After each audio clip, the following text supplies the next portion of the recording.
Assalamualaikum warahmatullahi wabarakatuh. Selamat pagi Bapak-Bapak, Ibu-Ibu. Terima kasih banyak atas kehadirannya pada pagi hari ini. Perkenalkan, saya Nurfati Zulfa Butsaina atau biasa dipanggil Fatin. Jadi saya adalah mahasiswa Fakultas Kedokteran Universitas Mataram, yang dimana pada kesempatan kali ini saya akan menyampaikan penyuluhan tentang bagaimana cara kita menjaga kesehatan mental selama pandemi COVID-19 ini. Nah, penyuluhan ini bertujuan untuk menambah informasi Bapak-bapak dan Ibu-ibu sekalian tentang betapa pentingnya untuk menjaga kesehatan mental selama pandemi COVID-19 ini, karena banyaknya masyarakat kita yang mengalami stres, depresi, serta kekhawatiran yang berlebih akibat adanya pandemi ini. Nah, penyuluhan ini nantinya akan terdiri dari pembukaan, isi, dan penutup.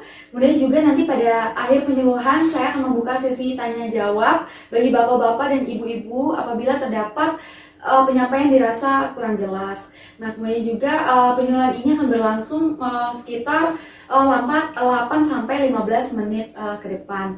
Nah, selain itu saya juga akan menjelaskan tentang gambaran umum dari COVID-19 itu seperti apa, kemudian gangguan mental selama pandemi itu bagaimana, dan bagaimana cara kita menjaga kesehatan mental kita selama pandemi COVID-19. Nah, bapak-bapak, ibu-ibu sekalian, sebelum kita membahas lebih dalam tentang gangguan mental dan bagaimana cara kita menjaga kesehatan mental kita selama pandemi ini, ada baiknya kita mengetahui apa sih COVID-19 itu. Mungkin di sini bapak-bapak dan ibu-ibu ada yang ingin menyampaikan pendapatnya tentang COVID-19. Oh iya, silakan Bu. Oke, baik, terima kasih banyak atas pendapatnya. Saya juga sangat setuju dengan pendapat yang disampaikan. Jadi, COVID-19 ini merupakan sebuah penyakit menular berbahaya yang dapat menyerang sistem pernafasan manusia, di mana penyakit ini dapat disebabkan oleh sebuah virus yang dinamakan dengan coronavirus.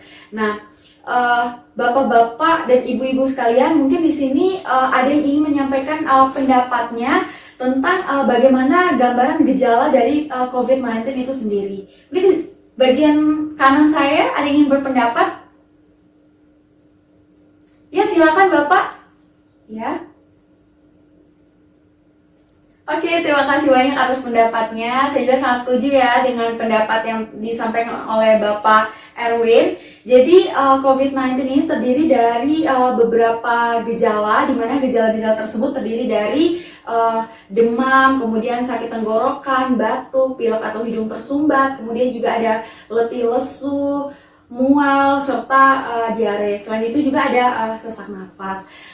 Baik bapak-bapak, ibu-ibu sekalian, salah satu masalah yang kita hadapi selama pandemi atau wabah ini adalah banyaknya timbul kekhawatiran di kalangan masyarakat. Jadi tidak heran apabila banyak masyarakat kita yang mengalami gangguan mental akibat adanya pandemi atau wabah ini. Nah, jadi sebelum kita mengetahui bagaimana cara kita menjaga kesehatan mental, jadi kita harus mengetahui dulu apa sih yang dimaksud dengan gangguan mental itu sendiri. Nah, jadi gangguan mental itu adalah penyakit yang dapat mempengaruhi emosi, pola pikir, serta perilaku dari penderitanya.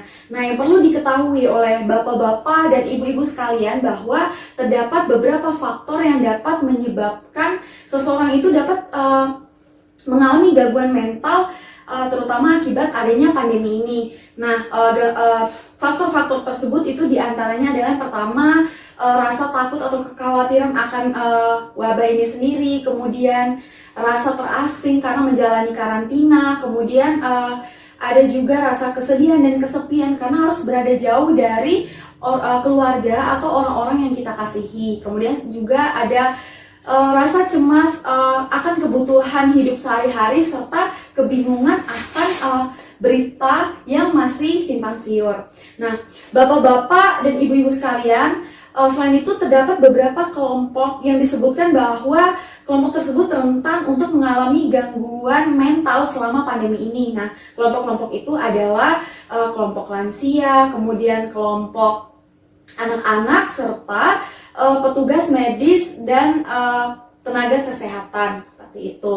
Nah, jadi bapak-bapak dan ibu-ibu sekalian, mengapa menjaga kesehatan mental selama pandemi ini penting?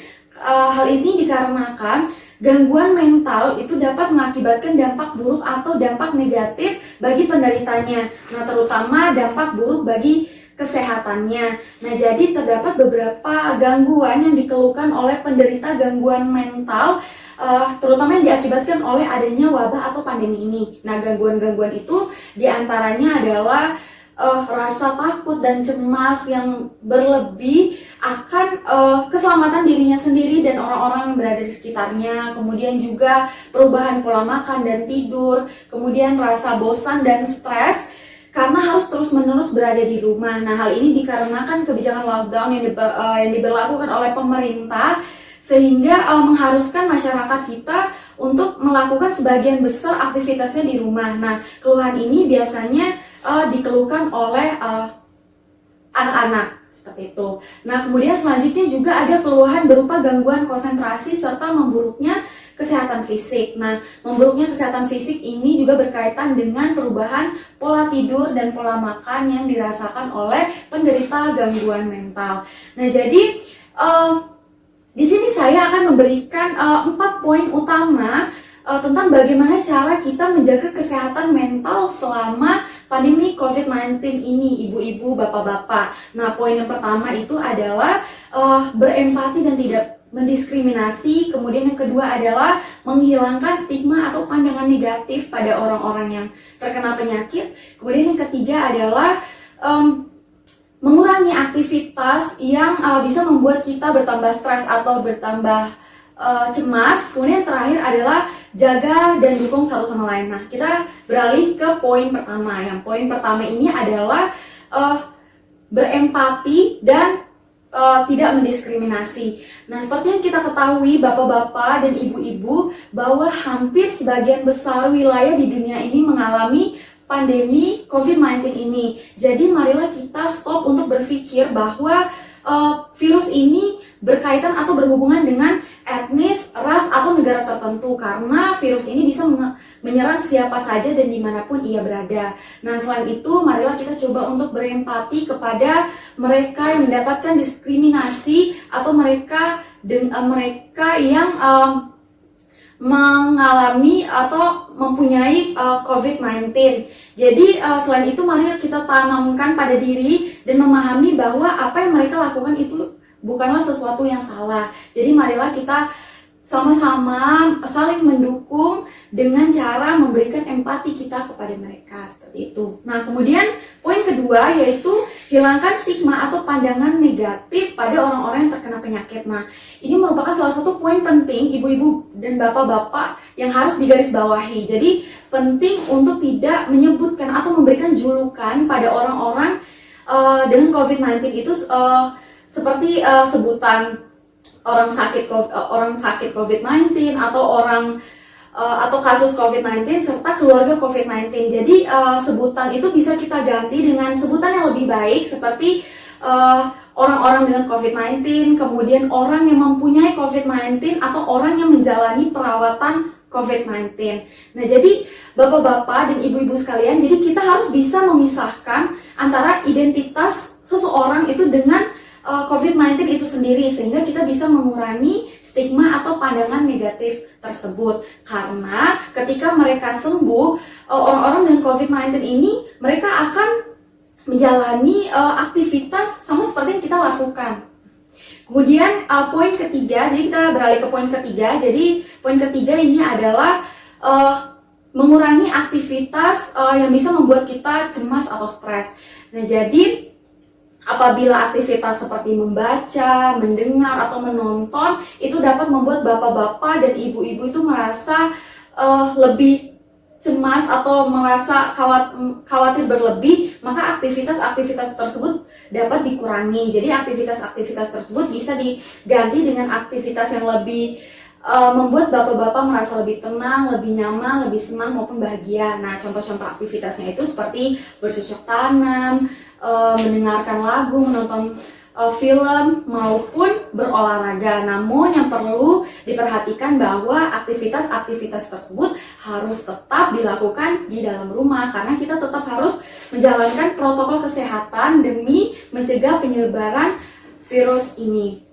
Nah, selain itu yang perlu diketahui bahwa tidak semua berita yang kita lihat, dengar, atau baca di televisi maupun di internet itu merupakan berita yang benar. Jadi kita harus bisa membedakan nih ibu-ibu, bapak-bapak, mana berita yang benar dan mana berita hoax atau berita yang tidak benar. Nah, jadi untuk membedakan berita tersebut kita harus mencari dari sumber yang jelas dan terpercaya. Nah, caranya mencari sumber-sumber tersebut dengan membuka website resmi dari pemerintah seperti WHO atau membaca update resmi dari lembaga kesehatan setempat.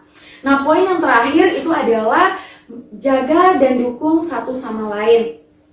Nah, jadi bapak-bapak dan ibu-ibu, jadi sangat penting untuk saling mendukung dan menjaga satu sama lain. Dukungan dan support dari orang-orang terdekat kita, dari teman-teman kita, keluarga kita itu sangatlah penting untuk kita, karena itu bisa memberikan dorongan positif, memberikan kekuatan dan semangat bagi kita. Selain itu, mari juga kita bahu-membahu untuk mencari tahu informasi tentang keluarga atau tetangga kita, apakah mereka itu membutuhkan bantuan atau tidak.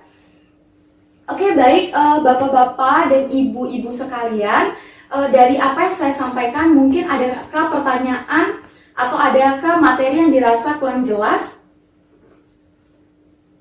Sudah cukup jelas. Oke, baik, terima kasih banyak. Berarti jika tidak ada pertanyaan, maka saya akan menarik kesimpulan. Nah, jadi COVID-19 itu adalah penyakit menular berbahaya yang dapat menyerang sistem pernafasan manusia. Nah, salah satu masalah yang kita hadapi selama pandemi ini adalah timbulnya kekhawatiran di kalangan masyarakat yang menyebabkan banyak masyarakat kita yang mengalami gangguan mental. Nah, jadi ada 4 poin yang dapat kita lakukan untuk menjaga kesehatan mental kita sehingga kita tidak terkena gangguan mental akibat adanya pandemi ini. Nah, poin pertama itu dengan tidak mendiskriminasi dan berempati, kemudian menghilangkan stigma negatif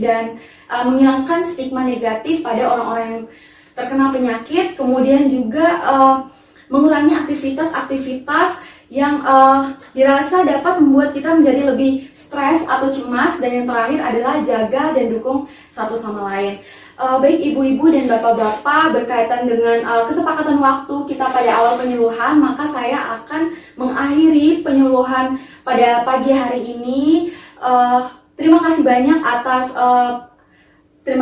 atas perhatian dan kesempatan yang telah diberikan. Semoga informasi yang saya sampaikan bermanfaat sehingga kita bisa terhindar dari gangguan mental dan kita bisa menjaga kesehatan mental kita selama pandemi ini. Selain itu, semoga kita bisa diberikan keselamatan dan perlindungan dari wabah ini atau terserang dari virus ini. Sekali lagi terima kasih banyak. Akhir kata, wassalamualaikum warahmatullahi wabarakatuh.